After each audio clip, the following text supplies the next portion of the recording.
네, 안녕하세요. 리히트 책방의 리히트입니다. 오늘은 거리의 파토스입니다. 먼저 파토스라는 단어를 살펴보겠습니다. 그리스어 명사 파토스는 어떤 사건을 겪음으로 내 안에 생기는 주관적인 모든 정념을 뜻합니다. 그래서 이 그리스어는 고통, 고생, 불행, 불운, 비참, 열정, 격정, 애수 등등으로도 쓰이죠. 그렇다면 파토스는 왜 이런 의미를 가지게 되었을까요? 파토스의 어원은 파스코라는 동사입니다. 이 파스코는 견디다, 참다, 겪다, 느끼다, 감지하다라는 의미를 가지고 있죠. 이 파스코라는 동사로부터 파생된 명사가 파토스이고, 이 파토스는 결국 감지하다, 느끼다라는 의미가 기반이 되어서 어떤 사건을 겪음으로 내 안에 생기는 주관적인 모든 정념을 뜻하게 된 겁니다. 결국 거리의 파토스는 자신 안에 생겨나는 정념들로부터 거리를 두는 것이라고 말할 수 있겠죠. 이 거리의 파토스라는 문장은 니체가 1885년 가을에 쓴 한 메모에서 최초로 발견됩니다. 처음에는 인간과 관련해 윤리적 감정이 발전된다. 그것은 나중에 비로소 행위와 성격 특성으로 옮겨간다. 거리의 파토스가 그 감정의 가장 깊은 근원에 있다. 그리고 거리의 파토스라는 문장은 1886년에 출간된 선악의 저편에서 처음으로 사람들에게 읽히게 됩니다. 마치 혈육화된 신문 차이에서 지배 계급이 예속자나 도구를 끊임없이 바라다보고 내려다보는 데서, 그리고 복종과 명령, 억압과 거리의 끊임없는 연습에서 생겨나는 거리의 파토스가 없다면 저 다른 더욱 신비한 파토스, 즉 영혼 자체의 내부에서 점점 더 새로운 거리를 확대하고자 하는 요구는 전혀 생겨나지 못했을 것이다. 이의 거리의 파토스는 언제나 주인 도덕, 노예의 도덕과 연관되어 설명됩니다. 왜냐하면 니체에게 주인이야말로 거리의 파토스를 실천하는 인간이었기 때문이었죠.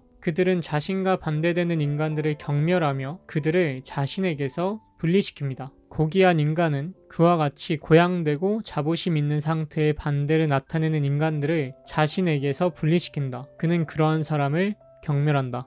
여기에서 좋음과 나쁨이라는 언어의 용법이 탄생합니다. 지배자, 주인, 고귀한 자는 자신을 향해 좋다라고 말했고, 자신과 반대되는 피지배자, 노예, 천한 자를 향해서는 나쁘다라고 말했던 거죠. 그들은 언제나 자신이 나쁘다고 생각한 것으로부터 거리를 뒀습니다. 그래서 그들은 동정하지 않았죠. 오히려 그들은 자신이 하는 행위로 인해 생겨나는 고통과 잔인함과 슬픔에는 무관심했습니다. 그렇기 때문에 페리클레스는 아테네 사람들의 사려 없음을 뛰어난 것으로 강조한 거죠. 그들은 놀랄만한 명랑함과 강한 몸과 생기 넘치고 풍요롭고 스스로 억제할 길 없이 넘쳐나는 건강을 갖추고 있었습니다. 페리클레스는 아테네 사람들의 사려 없음을 뛰어난 것으로 강조했다. 안전, 육체, 생명, 쾌적함에 대한 그들의 무관심과 경시, 모든 파괴에서 승리와 잔인함에 탐닉하는 것에서 보여지는 그들의 놀랄만한 명랑함과 쾌락의 깊이, 기사적, 귀족적 가치 판단이 전제하는 것은 강한 몸과 생기 넘치고 풍요롭고 스스로 억제할 길 없이 넘쳐나는 건강, 그리고 그것을 보전하는 데 필요한 조건들, 즉 전쟁, 모험, 사냥, 춤, 결투놀이와 강하고 자유로우며 쾌활한 행동을 함축하고 있는 모든 것이다.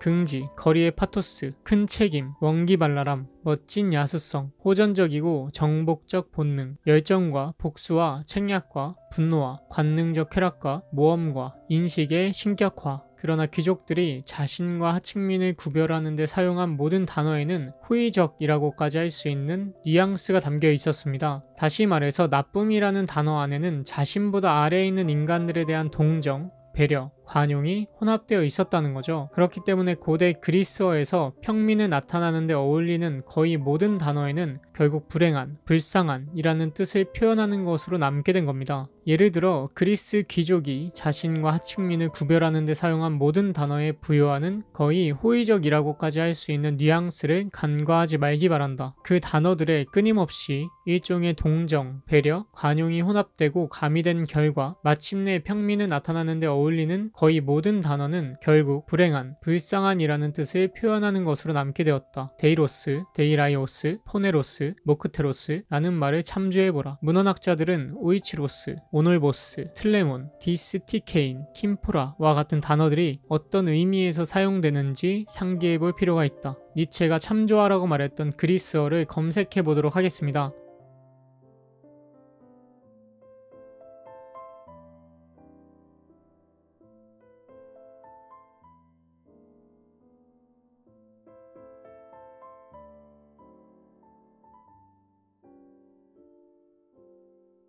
이렇게 단어를 보면 알 수 있듯이 고귀한 자가 자신을 좋다라고 말하고 난 뒤 자신과 반대되는 자에게 나쁘다고 말한 건 일종의 늦게 태어난 창백한 대조 이미지일 뿐이라는 걸 알 수 있죠. 다시 말해서 그들은 적을 고려함으로써 자신의 행복을 인위적으로 꾸미거나 경우에 따라서 스스로 행복하다고 설득하거나 원한을 지닌 모든 사람이 습관적으로 그렇게 하듯이 기만할 필요가 없었습니다. 아까 말했지만 모든 고대 귀족 사회에서 그들은 자신과 다르게 태어난 이들에 대한 경멸을 가지고 있었지만 한편으로는 그들을 생각하는 마음에는 동정, 배려, 관용이 혼합되어 있었다는 겁니다. 그러나 이런 고귀한 자들로 인해 고통받는 자들은 자신들의 파토스를 철저히 무시하는 그들이 어떻게 보일까요? 그건 당연히 야만인, 사악한 적대자로 보일 수밖에 없습니다. 고귀한 종족이란 그들이 지나간 모든 자취에 야만인이라는 개념을 남겨놓는 자들이다. 이 모든 것은 그것 때문에 고통받는 사람들에게는 야만인, 사악한 적대자, 코트인, 반달인의 모습으로 파악되었다. 그러나 독수리가 양의 새끼를 채워간다고 해서 또 그것을 맛있게 먹는다고 해서 독수리를 비난할 수 있을까요? 독수리가 몸이 찢기는 고통을 받은 양의 새끼와 새끼를 잃은 어미양의 슬픔의 파토스로부터 거리를 둔다는 것이 문제가 될까요? 자연에서 이런 먹이 사슬은 너무나 자연스럽게 느껴질 뿐입니다. 어린 양들이 맹금류를 싫어한다는 것은 이상한 일이 아니다. 이는 커다란 맹금류가 어린 양들을 채워가는 것을 비난할 만한 이유가 되지 않는다. 그리고 어린 양들이 자기들끼리 이 맹금류는 악하다, 가능한 한 맹금류가 아닌 자, 아마 그 반대인 어린 양이야말로 선한 것이 아닌가 라고 말할지라도 그 이상을 수립하는 데는 전혀 비난할 만한 것이 없다. 독일어 굿은 나쁨을 의미하는 슐레이트와 함께 쓰이면 좋음과 나쁨으로 번역됩니다. 악을 의미하는 브에제와 함께 쓰이면 선과 악으로 번역됩니다. 그래서 니체의 도덕의 계보 첫 번째 논문 제목이 Gut und Böse, Gut und Schlecht인 거죠.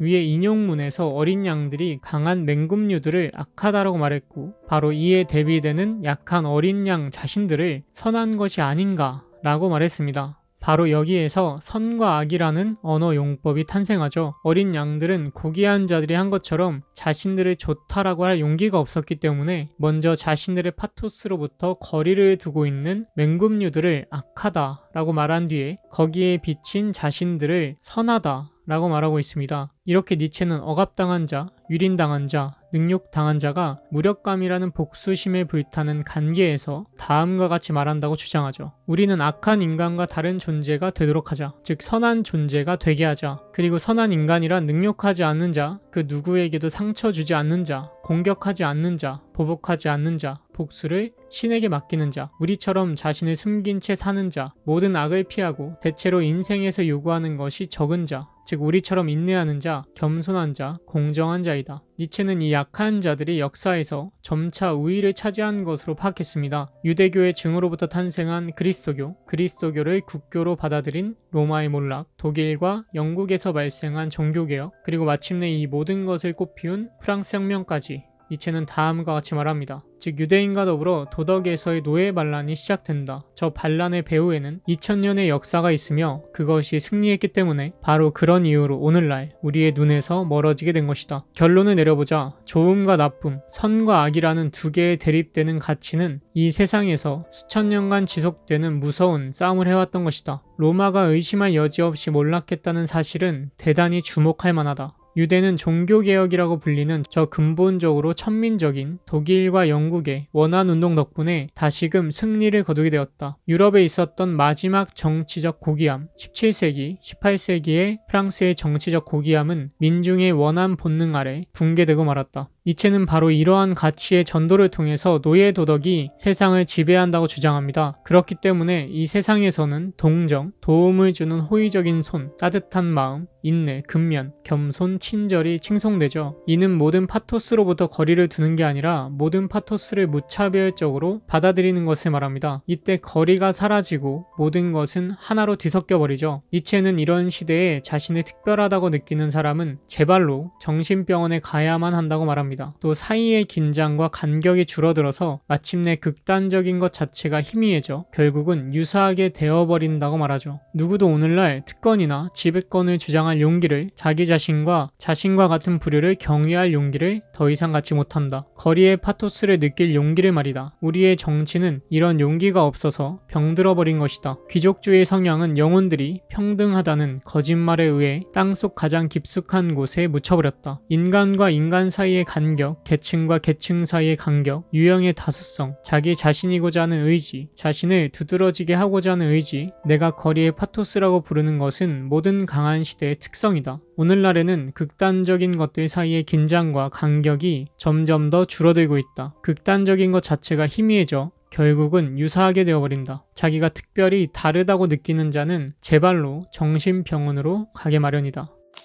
니체는 인간적인 너무나 인간적인에서 다음과 같은 말을 남겼습니다. 문화의 외눈거인들, 전에 빙하가 가로놓여 있었던 파헤쳐진 분지를 보는 자는 같은 장소에 시냇물이 흐르는 목장과 숲의 골짜기가 펼쳐질 때가 오는 일은 거의 없을 거라고 생각할 것이다. 인류 역사에서도 그렇다. 가장 거친 힘들이 먼저 파괴적으로 길을 튼다. 그럼에도 그 뒤 더 온화한 문명이 집을 세우기 위해서는 그와 같은 힘들의 활동이 필요했다. 악이라 불리는 엄청난 에너지는 외눈 거인과 같은 건축가이며 인간성의 길을 만드는 자이다. 니체가 말하는 문화의 외눈 거인은 거리의 파토스를 실천한 자라고 말할 수 있습니다. 그는 그렇게 자신의 과업을 수행하기 위해서 자신의 일로 인해 고통을 겪게 될 사람들의 파토스와 멀리 떨어져 있죠. 그래서 그는 어쩔 수 없이 문명의 혜택을 받으며 살아가는 후대 사람들에게 악이라고 불릴 수밖에 없습니다. 그러나 그러한 개척자가 없었다면 어떻게 됐을까요? 그는 자신이 해야 할 일에 직시하고 있었으며 모든 책임을 자신의 어깨에 짊어지고 묵묵하게 자신의 일을 해나갔던 겁니다. 그렇게 그가 먼저 파괴적으로 길을 터놨기 때문에 우리는 니체가 말하는 것처럼 더 온화한 문명 위에 세워진 집에서 평화롭게 살아갈 수 있는 거죠. 그래서 니체는 양자의 임무는 분리되어야 한다고 주장한 겁니다. 그들은 자신의 행위를 책임질 수 있는 인간이었기 때문이죠. 위에 있는 자는 밑에 있는 자의 도구로까지 자신을 격화시켜서는 안 되며 거리의 파토스는 또한 영원히 양자의 임무를 마땅히 분리시켜야만 한다. 고귀함의 표시, 우리의 의무를 모든 사람에 대한 의무로까지 끌어내리려는 생각을 하지 않는 것, 자기 자신의 책임을 양도하려고 하거나 분담하려고 하지 않는 것, 자신의 특권과 그것을 행사하는 것을 자신의 의무들 가운데서 생각해 보는 것.